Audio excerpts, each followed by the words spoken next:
Bienvenue sur Ndiamba Rombovi. Avant de commencer, ne manquez pas de vous abonner à la chaîne et d'activer donc la cloche de notification pour ne pas manquer nos prochaines vidéos. Aujourd'hui, on va parler de la perspective isométrique. D'accord? On va montrer étape par étape, pas à pas, comment réaliser donc une perspective isométrique. C'est quoi donc une perspective isométrique? C'est tout simplement une perspective dont au niveau de la projection, les angles sont égaux. D'accord? Donc l'angle alpha égale à l'angle bêta égale à l'angle gamma égale à 120 degrés, tel qu'on peut voir l'illustration ici. C'est-à-dire l'angle ici là 120 degrés, alpha, bêta 120 degrés et gamma 120 degrés, tel que le rapport de réduction donc pour toutes les fluentes c'est tout simplement K égale à 0,82. Donc toutes les côtes sont multipliées par 0,82. Ok, pour bien comprendre ceci, nous allons passer directement à un exercice d'application.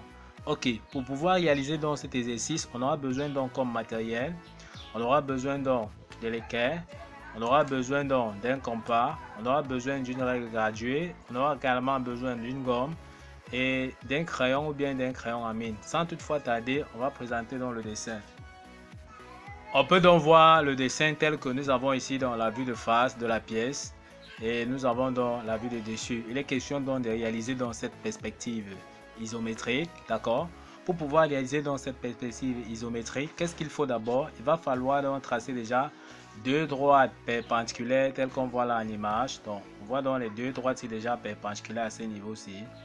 Ensuite, à l'aide de l'équerre, d'accord, de 30 degrés, on prend donc une équerre ici tel que nous avons le petit angle ici et nous avons là le grand angle là. Ou bien encore, la côte de notre équerre ici est plus petite.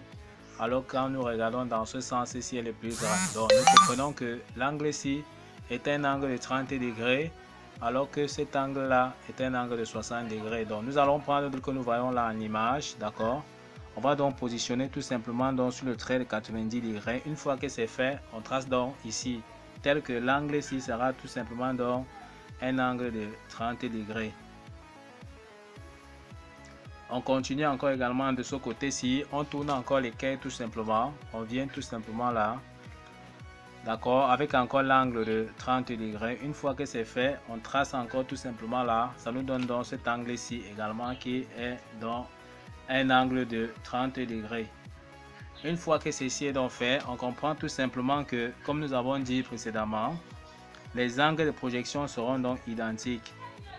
L'angle ici étant donc 90 degrés ici, qui est bien des angles droits, on comprend bien que 90 degrés plus 30 degrés, ça va nous donner donc 120 degrés. Même chose ici, 90 degrés plus 30 degrés, ça va faire donc 120 degrés. On aura donc 120 degrés ici, 120 degrés ici et 120 degrés là, telle que la somme va nous donner donc 360 degrés. Comment on va donc réaliser cette perspective isométrique? On va donc d'abord réaliser dans la face principale, d'accord? Sur une des fluentes que nous avons donc tracées, on va donc dessiner tout simplement la face principale de la pièce, c'est-à-dire la vue de face.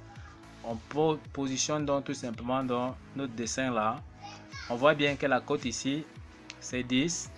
Cette côte-ci, ça fait 30 plus 30, ça fait donc 60. D'accord? Et l'axe est bien à 30. On part donc tout simplement sur notre dessin. On va donc mesurer tout simplement donc 60. On trace. D'accord? Et on mesure dans la moitié qui est donc 30. On trace aussi également, donc nous avons vu que la hauteur de la semelle là c'est 10. On mesure donc 10. On trace.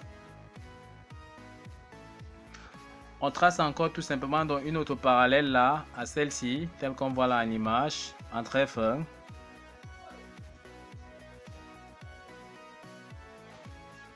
On trace donc une parallèle là, en trait fin, d'accord. On mesure encore aussi tout simplement donc à ce niveau-ci, on trace donc une parallèle là, à l'axe ici tout simplement. Ça vient donc couper cette droite que nous venons donc de tracer ici. On commence à voir que nous avons déjà tracé dans cette partie-ci. Il nous faut représenter cette autre partie, d'accord. On continue donc tout simplement. La côte-ci, on voit que ici c'est 10, là c'est 20, donc c'est 10 ici. On vient donc tout simplement ici sur notre dessin. On trace donc 10.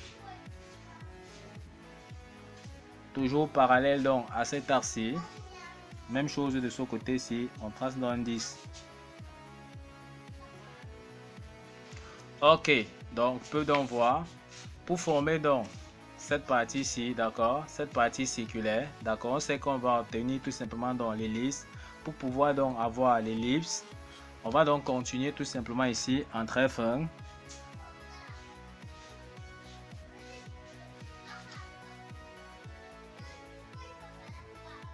Une fois que nous avons donc tracé ceci, on sait que l'axe, nous avons donc dit que c'était à 30 tout simplement. On trace donc tout simplement l'axe.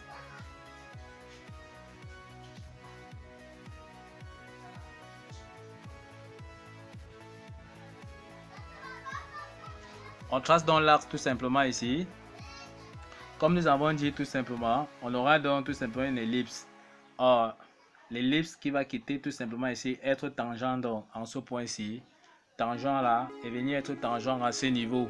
Donc tout ce qu'on aura à faire, c'est de former donc notre ellipse. D'accord, on trace donc tout simplement la tangente ici, d'abord en trait fin.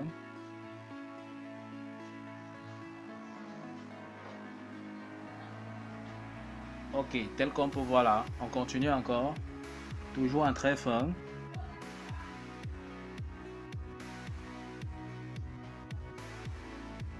On vient encore tracer encore tangent à ce niveau. Dès que c'est bon, on peut donc tout simplement essayer donc de renforcer.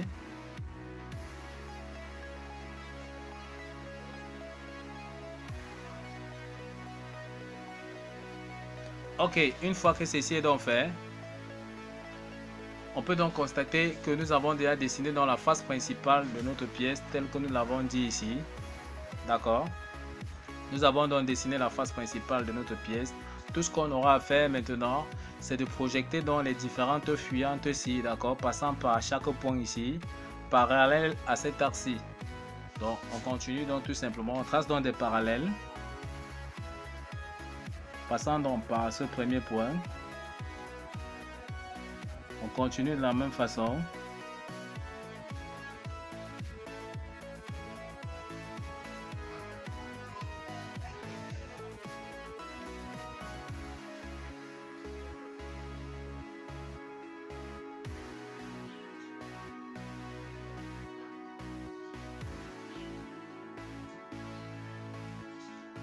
On continue donc, une fois qu'on a donc fini de tracer les différentes fuyantes en chaque point, on regarde donc l'épaisseur de la pièce qui vaut donc 40 mm à l'aide donc de la règle graduée et notre compas. On va prendre donc cette cote de 40 mm qu'on va reproduire sur chaque fuyante. Donc on prend donc cette cote là qui vaut donc 40 mm. On vient donc sur chaque fuyante que nous avons donc tracée. On va donc reporter tout simplement donc en chaque point. Donc on reporte donc tout simplement là tel qu'on voit là. On continue, on pointe, donc on reporte là sur chaque point tout simplement. On reporte et on reporte donc partout. Une fois que donc ceci est donc fait, on va donc essayer donc de joindre les différents points obtenus. En trait fin d'abord. On continue d'abord en trait fin.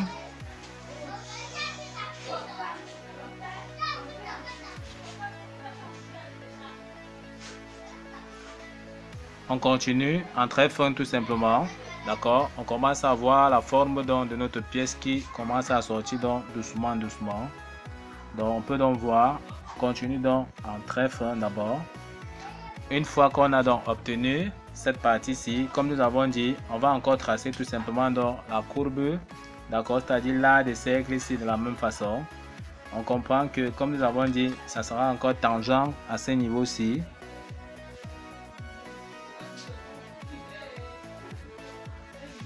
D'accord, tel qu'on voit là, on va donc tracer encore tangente. De la même façon, ça sera tangent qu'ici, tangent là et tangent à ce niveau-ci, comme nous avons fait pour la première vue de face que nous avons donc tracée. On part d'abord en trait fin, on continue.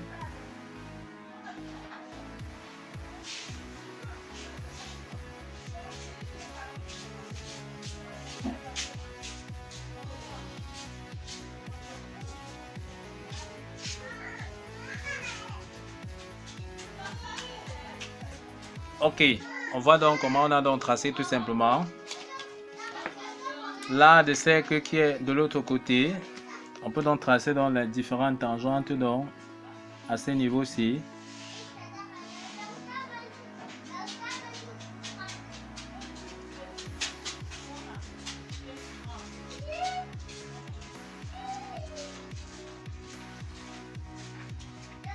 On peut donc voir tout simplement les différentes tangentes que nous avons donc tracées.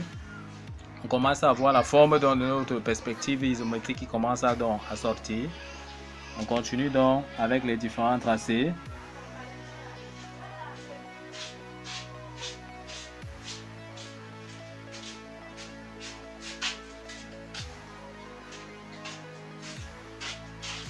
Ok, donc on peut donc voir notre perspective isométrique qui commence donc à sortir. On peut donc essayer donc de gommer les craies superflues, d'accord?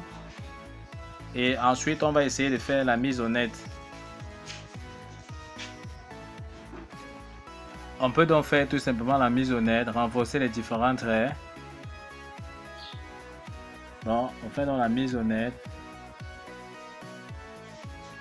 Donc on peut donc voir comment la perspective isométrique sort déjà avec les différents angles de projection.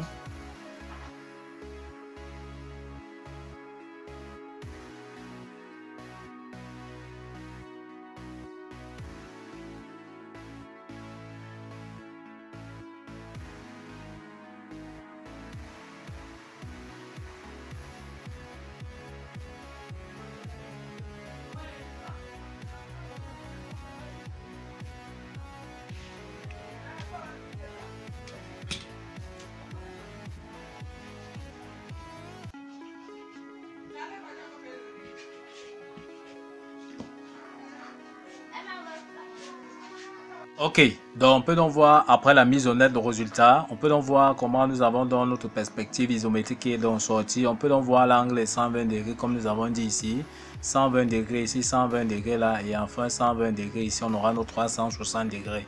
Ok, nous sommes comme ça arrivés au terme de cette vidéo qui montrait donc étape par étape, pas à pas comment réaliser dans une perspective isométrique. Ne manquez pas donc de liker la vidéo, de vous abonner et d'activer donc la cloche de notification pour ne pas manquer nos prochaines vidéos. Sur ce, à bientôt!